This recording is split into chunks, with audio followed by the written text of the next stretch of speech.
You're working with a company to get your talent out to the masses, and they are retaining 70% of your income. And this company is associated with church, a religion that keeps you in a place where you feel like you need that church, when all in all, they are the ones taking all of your income.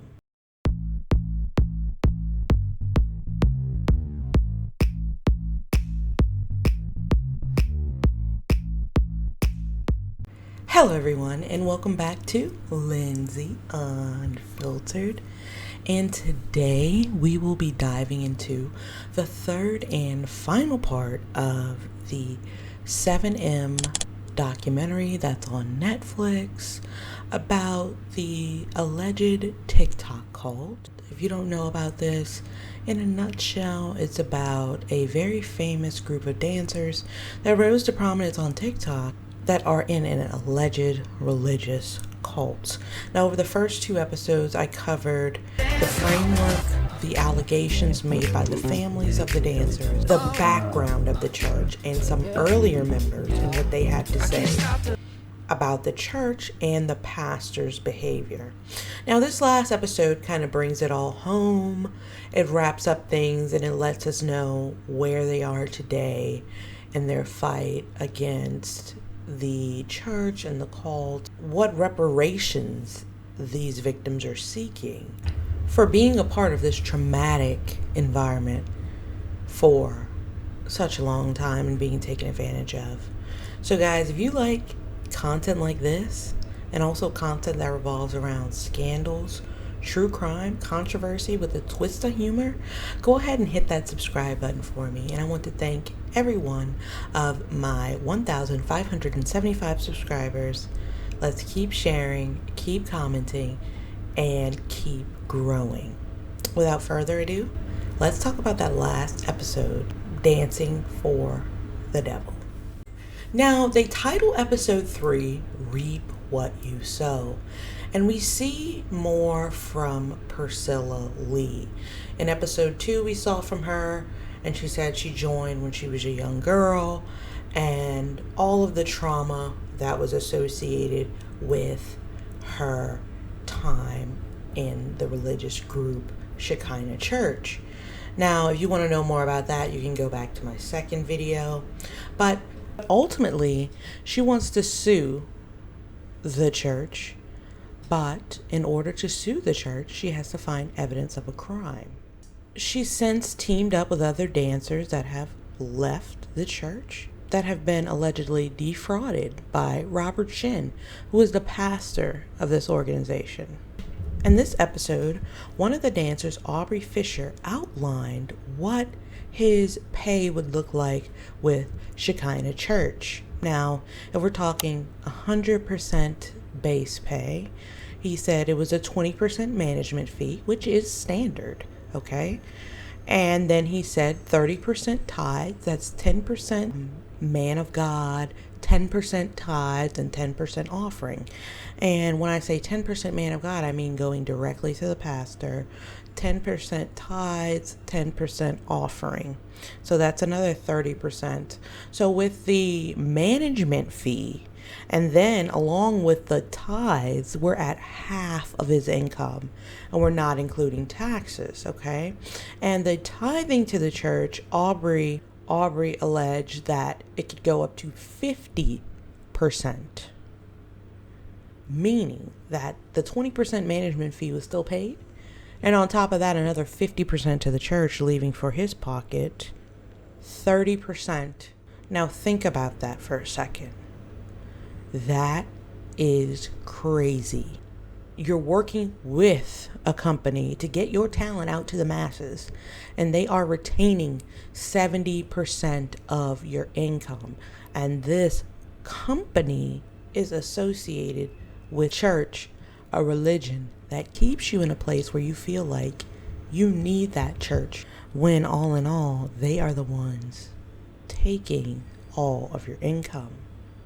Now, when Robert Shin, the pastor of this church, found out that Priscilla was going to sue him, he sued them first.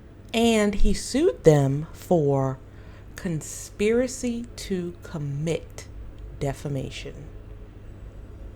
I didn't even know that you could sue someone for that, but apparently you can. Now, here's where things get a little bit more sinister.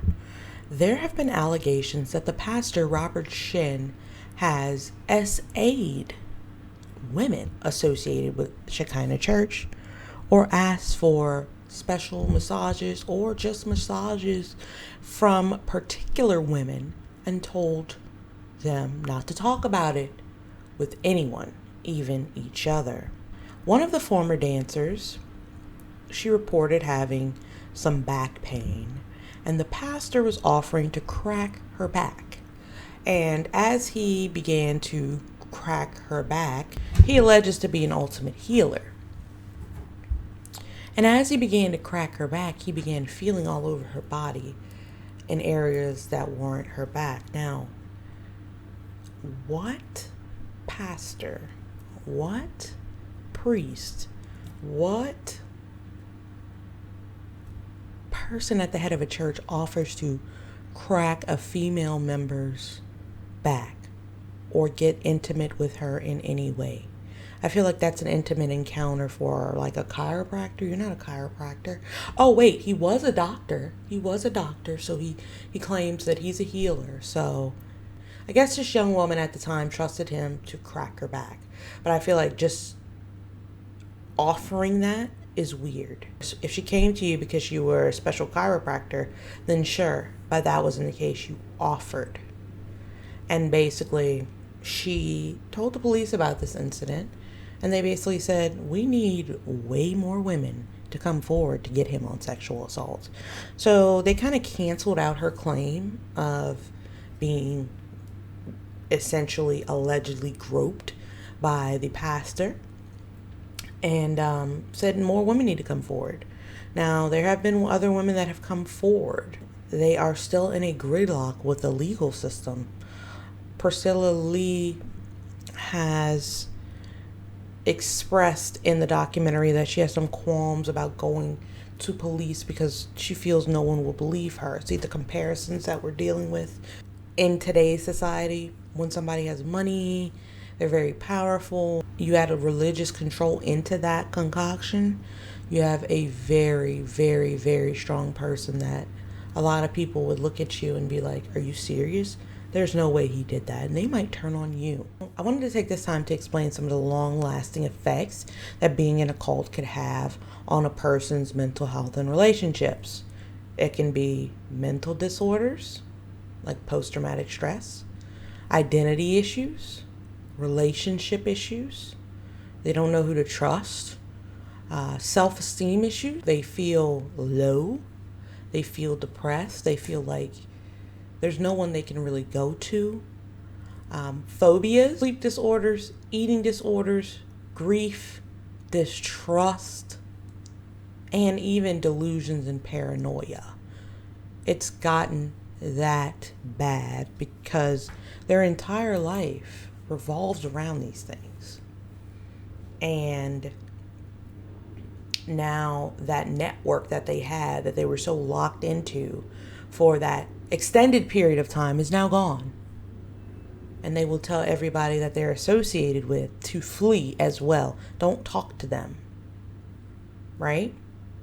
They don't exist to us. Members' families, including Miranda Derrick and Nick Reno's family, hope for their return, and Robert Shin to be held accountable for the brainwashing of their family members. The brainwashing is hard to convict someone of because it's not a crime to brainwash someone.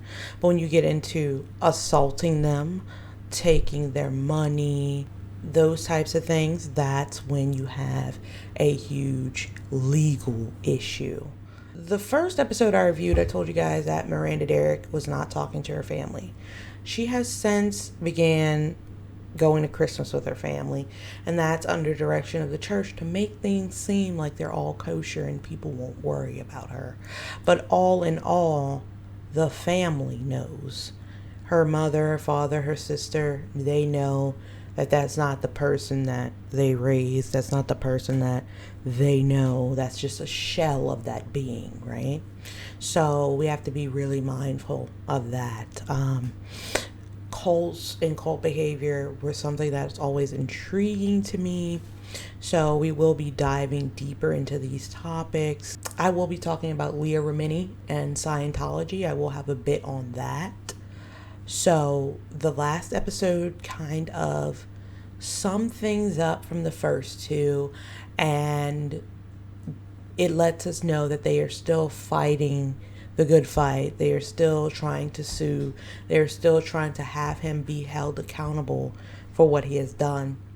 I truly believe that the pastor knows that he is on the radar now, and anything that was occurring frequently to where people could notice will not be occurring anymore. Anything criminal, I hope, will not be occurring anymore, because that's just, you really think you're a different type of invincible when people have alleged these things about you. People have put out documentaries about you, and you still continue to double down on the pervasive predatory behavior.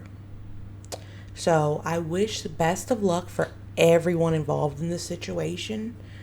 I think it was good to see, because you're on TikTok every day and you don't know what you're encountering, who you're encountering. Miranda Derrick, Audrey Fisher, they would come up on my like, all the time. And I would like the videos, keep scrolling, and they look like genuinely happy people. Never would you know had not one person spoke up. So I think the good rule of thumb is, if you see something, say something. And not everybody feels like they can do that because of the magnitude of some people's power. And with that being said, this wraps up this review. I know it took a while for me to get this last episode out. I had some Gypsy Rose content to cover. If you guys want to see any specific Gypsy Rose content, drop it down below. We're on the course for the next video of our Scandal series, which is K. If you guys can guess it, you can try, but I think these Scandal series topics are they're hard to guess, because it could be anything in the world. Anything in the world could be scandalous, So I do want to talk about Ken Urker. I do want to know more about the woman Dee Dee Blanchard was, and dig into that. And we will continue the Scandal series with Kay coming up later this week. I hope everyone enjoyed the video. Make sure to subscribe if you like this content, and make sure to engage, comment, like, follow, share. Comment, like, follow, share. If you can't comment, like. If you can't like, share. If you can't share, follow. Do something to keep the algorithm moving, guys. And with that being said, this has been Lindsay Unfiltered. Bye now.